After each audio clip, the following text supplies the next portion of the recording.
Hello everyone, कैसे हैं आप लोग। आई होप कि आप सभी अच्छे होंगे और मैं भी ठीक हूँ। तो ये मिथिलांचल में जो चौड़चन होता है उसका भी तैयारी हो रहा है और आप सभी को चौड़चन का बहुत बहुत शुभकामनाएं। और यहाँ पे मेरी सासू माँ और चाची सास और मेरी देवरानी तीनों मिल कर के यहाँ पे तैयारी कर रही है चौड़चन की।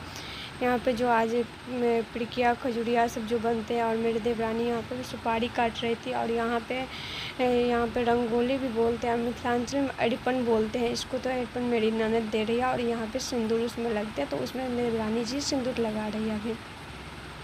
और यहाँ पे देखिए इतना अच्छा मतलब ये बना है, अरिपन बहुत अच्छा बना। और यहाँ पे पूजा स्टार्ट हो गया क्योंकि ये पहले शाम से ही स्टार्ट होता है ये पूजा, तो पहले शाम से ही स्टार्ट हो गया। यहाँ पे मेरी सासू मम्मी पूजा कर ली, उसके बाद कथा बोल रही थी क्योंकि यहाँ पे पंडित जी नहीं था। खुद से मेरी सासू मम्मी का आता है सब कुछ, तो वो खुद से कर ली पूजा। और यहाँ पे जो हाथ उठता है तो आज के दिन बोला जाता है जो भी मतलब चाँद को जो देखते हैं वो मतलब खाली हाथ नहीं प्रणाम करते, कुछ ना कुछ हाथ में फल लेकर के ही प्रणाम करते हैं। तो ये छोटा सा ब्लॉग था, तो ये पूजा ख़त्म हो गया। कैसा लगा आप लोग कमेंट में